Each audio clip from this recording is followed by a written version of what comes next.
जय माता दी भक्तों। प्यारे भक्तों, इस वीडियो में आप सुन रहे हैं श्रीमद् देवी भागवत पुराण कथा के स्कंध 4 के अध्याय 2 को। लेकिन सबसे पहले स्वागत करती हूँ आप सभी का आपके अपने इस चैनल पर, और माँ भगवती दुर्गा से मैं यही प्रार्थना करती हूँ कि माँ भगवती आप पर और आपके पूरे परिवार पर अपनी शुभ कृपा बनाए रखें और आप सभी की मनोकामनाएं ज़रूर पूर्ण करें। तो आइए भक्तों, माँ भगवती का स्मरण करते हुए सुनिए अध्याय 2। सूत जी बोले, हे मुनियों, ऐसा पूछे जाने पर पुराण वेत्ता वाणी विशारद सत्यवती पुत्र महर्षि व्यास ने शांत स्वभाव वाले परीक्षित पुत्र जन्मेजय से उनके संदेहों को दूर करने वाले वचन कहे। व्यास जी बोले, हे राजन, इस विषय में क्या कहा जाए। कर्मों की बड़ी गहन गति होती है। कर्म की गति जानने में देवता भी समर्थ नहीं हैं। मानवों की क्या बात। जब इस त्रिगुणात्मक ब्रह्मांड का आविर्भाव हुआ, उसी समय से कर्म के द्वारा सभी की उत्पत्ति होती आ रही है। इस विषय में संदेह नहीं है। आदि तथा अंत से रहित होते हुए भी समस्त जीव कर्म रूपी बीज से उत्पन्न होते हैं। वे जीव नाना विध योनियों में बार बार पैदा होते हैं और मरते हैं। कर्म से रहित जीव का देह संयोग कदापि संभव नहीं है। शुभ अशुभ तथा मिश्र इन कर्म से यह जगत सदा व्याप्त रहता है। तत्वों के ज्ञाता जो विद्वान हैं, उन्होंने संचित, प्रारब्ध तथा वर्तमान ये 3 प्रकार के कर्म बताए हैं। कर्म का त्रैविध्य इस शरीर में अवश्य विद्यमान रहता है। हे राजन, ब्रह्मा आदि सभी देवता भी इस कर्म के वशवर्ती होते हैं। सुख दुख, वृद्धावस्था, मृत्यु, हर्ष, शोक, काम, क्रोध, लोभ आदि ये सभी देहगत गुण हैं।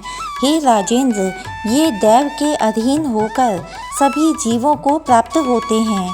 राग द्वेष आदि भाव स्वर्ग में भी होते हैं, और इस प्रकार ये भाव देवताओं, मनुष्यों तथा पशु पक्षियों में भी विद्यमान रहते हैं।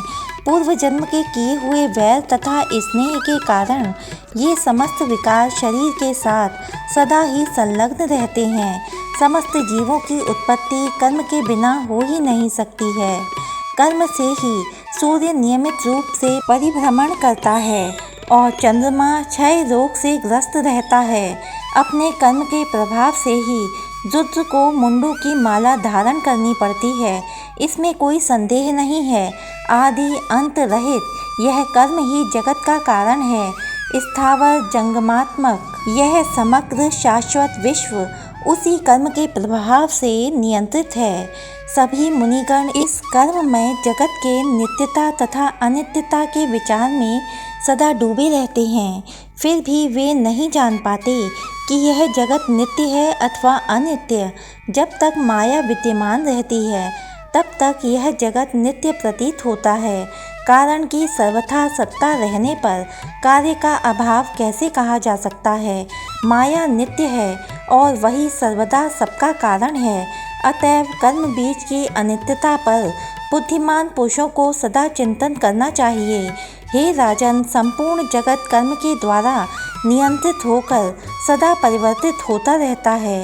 हे राजेंद्र, यदि अमित तेज वाले भगवान विष्णु अपनी इच्छा से जन्म लेने के लिए स्वतंत्र होते, तो वे नानाविध योनियों में, नानाविध धर्म कर्मानुरूप युगों में तथा अनेक प्रकार की निम्न योनियों में जन्म क्यों लेते। अनेक प्रकार के सुख भोगों और वैकुंठपुरी का निवास छोड़कर मल मूत्र वाले स्थान उदर में भयभीत होकर भला कौन रहना चाहेगा।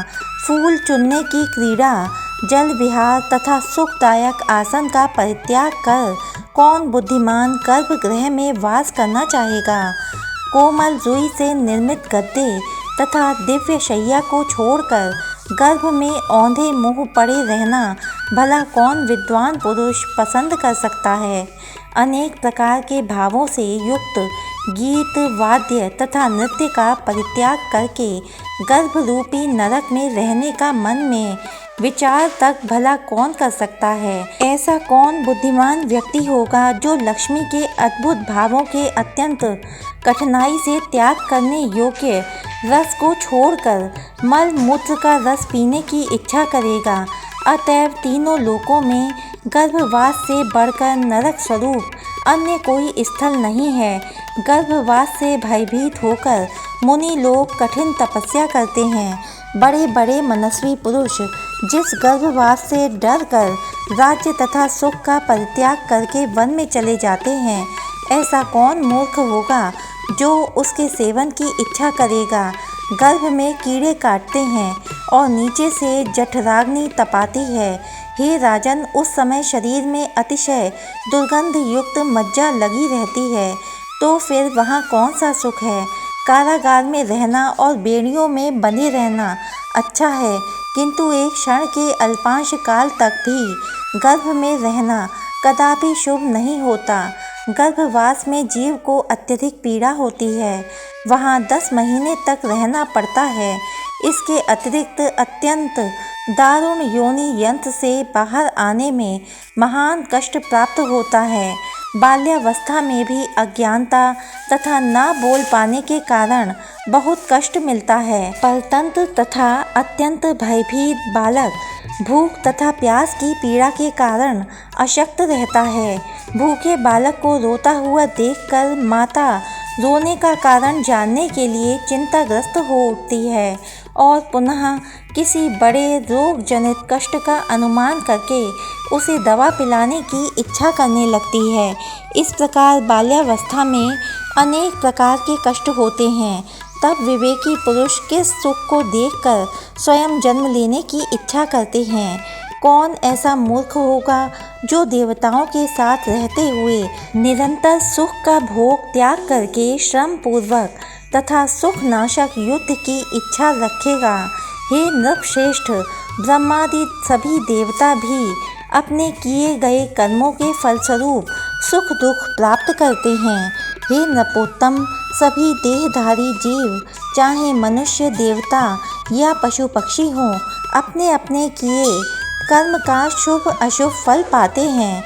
मनुष्य तप यज्ञ तथा दान के द्वारा इंद्रत्व को प्राप्त हो जाता है और पुण्य क्षीण होने पर इंद्र भी च्युत हो जाता है, इसमें संदेह नहीं है। रामावतार के समय देवता कर्म बंधन के कारण वानर बने थे और कृष्ण अवतार में भी कृष्ण की सहायता के लिए देवता यादव बने थे। इस प्रकार प्रत्येक युग में धर्म की रक्षा के लिए भगवान विष्णु ब्रह्मा जी से अत्यंत प्रेरित होकर अनेक अवतार धारण करते हैं। हे राजन, इस प्रकार रथ चक्र की भांति विविध प्रकार की योनियों में भगवान विष्णु के अद्भुत अवतार बार बार होते रहते हैं। महात्मा भगवान विष्णु अपने अंशांश से पृथ्वी पर अवतार लेकर दैत्यों का वध रूपी कार्य संपन्न करते हैं। इसलिए अब मैं यहाँ श्री कृष्ण के जन्म की पवित्र कथा कह रहा हूँ। वे साक्षात भगवान विष्णु ही यदुवंश में अवतरित हुए थे। हे राजन, कश्यप मुनि के अंश से प्रतापी वसुदेव जी उत्पन्न हुए थे, जो पूर्व जन्म के श्रापवश इस जन्म में गोपालन का काम करते थे। हे महाराज, हे पृथ्वीपते, उन्हीं कश्यप मुनि की 2 पत्नियां अदिति और सुरसा ने भी श्रापवश पृथ्वी पर अवतार ग्रहण किया था। हे भरत श्रेष्ठ, उन दोनों ने देवकी और रोहिणी नामक बहनों के रूप में जन्म लिया था।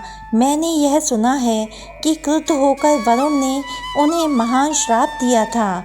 राजा बोले, हे महामते, महर्षि कश्यप ने कौन सा ऐसा अपराध किया था जिसके कारण उन्हें स्त्रियों सहित श्राप मिला, इसे मुझे बताइए।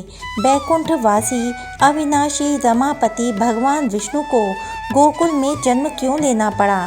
सबके स्वामी अविनाशी देवश्रेष्ठ युग के आदि तथा सबको धारण करने वाले साक्षात भगवान नारायण किसके आदेश से व्यवहार करते हैं और वे अपने स्थान को छोड़कर मानव योनि में जन्म लेकर मनुष्यों की तरह सब काम क्यों करते हैं। इस विषय में मुझे महान संदेह है।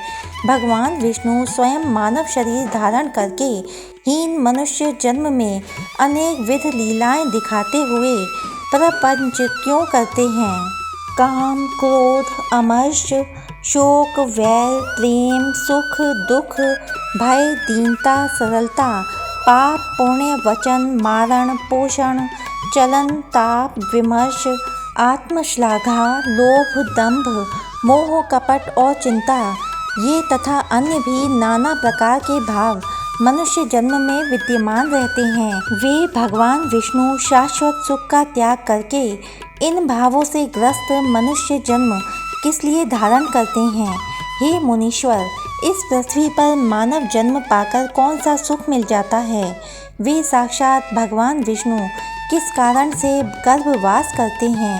गर्भवास में दुख, जन्म ग्रहण में दुख, बाल्यावस्था में दुख, यौवनावस्था में काम जनित दुख तथा गृहस्थ जीवन में तो बहुत बड़ा दुख होता है। हे विप्रवर, ये अनेक कष्ट मानव जीवन में प्राप्त होते हैं, तो फिर वे भगवान विष्णु अवतार क्यों लेते हैं। ब्रह्म योनि भगवान विष्णु को रामावतार ग्रहण करके अत्यंत दारुण वनवास काल में घोर कष्ट प्राप्त हुआ था। उन्हें सीता वियोग से उत्पन्न महान दुख प्राप्त हुआ तथा अनेक बार राक्षसों से युद्ध करना पड़ा। अंत में महान आत्मा वाले इन श्री राम को पत्नी परित्याग की असीम वेदना भी सहनी पड़ी। उसी प्रकार कृष्ण अवतार में भी बंदी गृह में जन्म, गोकुल गमन, गोचारण, कंस का वध और पुनः कष्ट पूर्वक द्वारका के लिए प्रस्थान, इन अनेक विध सांसारिक दुखों को भगवान कृष्ण ने क्यों भोगा।